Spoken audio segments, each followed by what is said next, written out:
Okay, so hello students, very good afternoon everyone. As you know, I'm your science teacher and here I'm just going to take a class of class 7th. Okay, so students in a class 7th, as you know, I have started your chapter 11. And what is the name of chapter 11? The name of chapter 11 is reproduction in a plant. Okay, so students, in my last video I told you the types of a reproduction which is occur in the plant. So there is three type of reproduction which is occur in a plant. First one is a asexual reproduction, second one is a sexual reproduction, and third one is a vegetative reproduction. Okay, so in a asexual reproduction, as I told you, no any gametes or a sex cells is involved for the formation of a new plant. Okay, the asexual reproduction which is occurred by the different methods. Okay, so I told you in a asexual reproductions like a fragmentation method, okay, and budding method. I told you about asexual. Okay, or here today in this video I'm just going to telling you about the vegetative reproduction. This is the most important type of reproduction. Student मैं आप लोग को बता दूं, ये जो vegetative reproduction होता है ये जनरली प्लांट में ही, मतलब ये जो मेन रिप्रोडक्शन का टाइप है वो प्लांट में ही होता है, एनिमल सेल में नहीं पाया जाता. क्लियर? सो इसमें क्या है, जो वेजिटेटिव रिप्रोडक्शन होता क्या है. तो सबसे पहले आपको बता दें what is a vegetative. Students always remember, vegetative क्या होते हैं, ये प्लांट्स के पार्ट्स होते हैं. प्लांट्स के जो डिफरेंट वेजिटेटिव पार्ट्स हैं जो कि प्लांट में डिफरेंट साइड में या उसके रूट के फॉर्म में ग्रोथ हुए हैं, है ना. तो प्लांट के जो डिफरेंट पार्ट है, अगर उस पार्ट से कोई न्यू प्लांट का जनरेशन होता है तो हम क्या बोलेंगे कि उसे वेजिटेटिव रिप्रोडक्शन बोलेंगे. और जो प्लांट के ये डिफरेंट पार्ट है वही उसके वेजिटेटिव पार्ट्स होते हैं जो कि ग्रो होते हैं डिफरेंट तरीके से, है ना.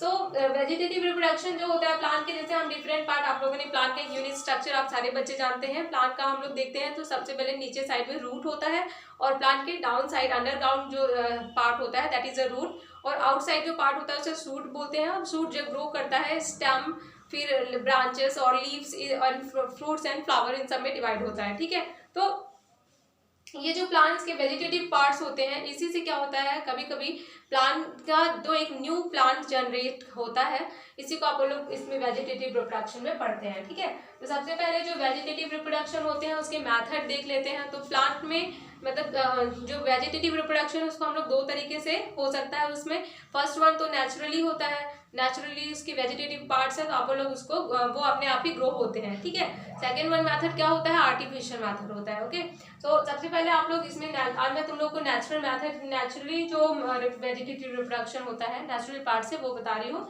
और आर्टिफिशियल मेथड मैं आप लोग को कल बताऊंगी. क्लियर? तो चलिए स्टार्ट करते हैं. सबसे पहले वेजिटेटिव रिप्रोडक्शन का नेचुरल मेथड.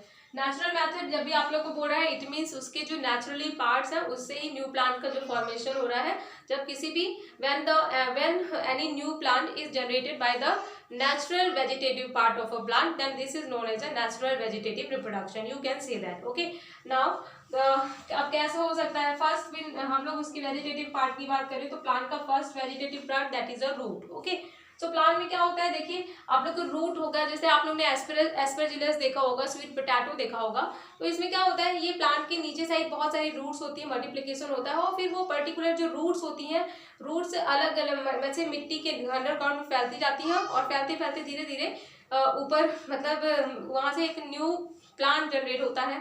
ठीक है, और यहाँ ये नीचे इनके जो फ्रूट्स मतलब रूट के फॉर्म में ये जो होती हैं जड़ें जिसे हम लोग कहते हैं, रूट ही क्या होती है पूरे अंडरग्राउंड में फैलती जाती है. और इसमें क्या होता है, जैसे फूड मटेरियल जो भी फोटोसिंथेसिस का होता होगा, तो इसी में जो रूट है इसमें फूड मटेरियल स्टोर होने की वजह से वो स्वेल हो जाती है, फूल जाती है. ठीक है, और फूल जाती है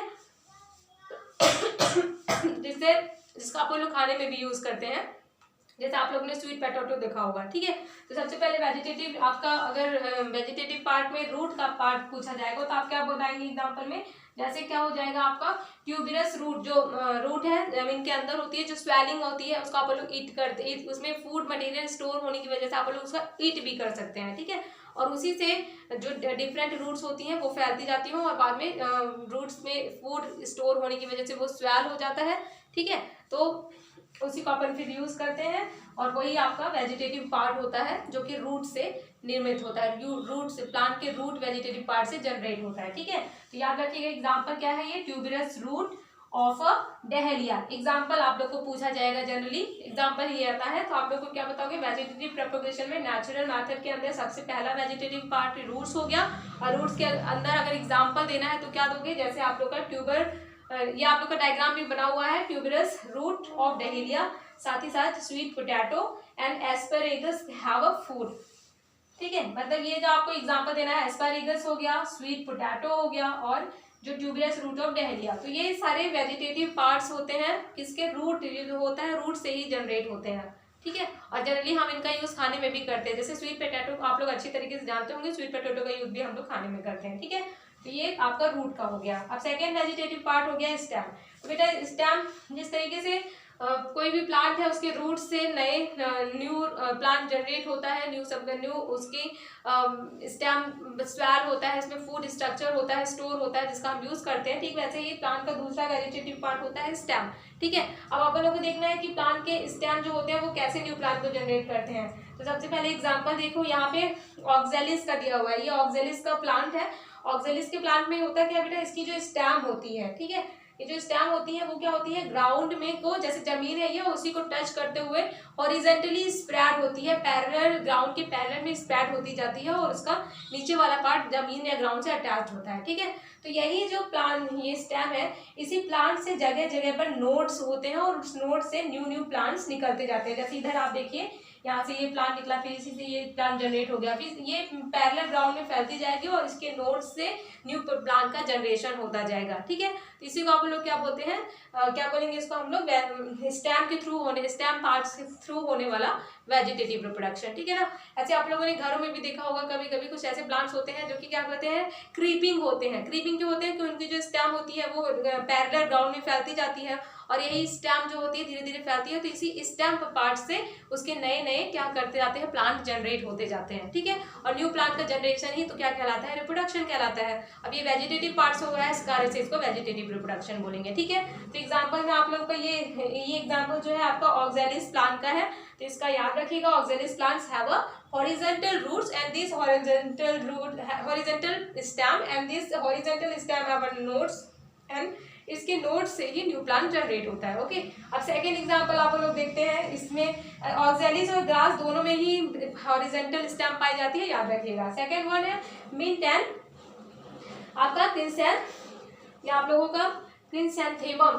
ठीक है, ये क्रिसैंथेमम एक और एग्जाम्पल है जो कि स्टेम वेजिटेटिव पार्ट से ही जनरेट होता है। ठीक है, अब इसमें क्या होता है, इसमें सबसे पहले इसकी जो रूट होती है, ठीक है, ये किसका एग्जाम्पल आप लोग का, क्रिसैंथेमम का है, याद रखिएगा। क्रिसैंथेमम में ऐसे इसके डाउन साइड में रूट होती है, और रूट जो जमीन के अंदर ग्राउंड में फिर ये हॉरिजॉन्टली फैलती जाती है, और हॉरिजॉन्टली फैलने के बाद ये ग्राउंड के थोड़ा बाहर न्यू एरियल सूट का फॉर्मेशन करती है। एरियल सूट मतलब जो हवा में रहते हैं, ऊपर ग्राउंड के बाहर ऊपर जो होता है वो न्यू एरियल सूट हो गया। अब इसी सूट से फिर एक न्यू प्लांट का जनरेशन होता है। ठीक है, तो ये दूसरा एग्जाम्पल आप लोग का हो गया क्रिसैंथेमम्स का। ठीक है, इसको क्रिसैंथेमम बोल सकते हैं, और उसके बाद इसकी और एग्जाम्पल अगर पूछा जाएगा स्टेम में तो मिंट का हो गया। क्लियर, तो यहाँ पे मैंने अभी आप लोगों को दो नेचुरल मैथड, दो इसके प्लांट की 2 वेजिटेटिव पार्ट से जो न्यू प्लांट जनरेट होता है उसके बारे में बताया है। फर्स्ट वन क्या हो गया, आपको मैंने बताया था रूट से, तो रूट्स में आपको एग्जाम्पल याद रखना है, स्वीट पोटैटो, एस्पैरेगस एंड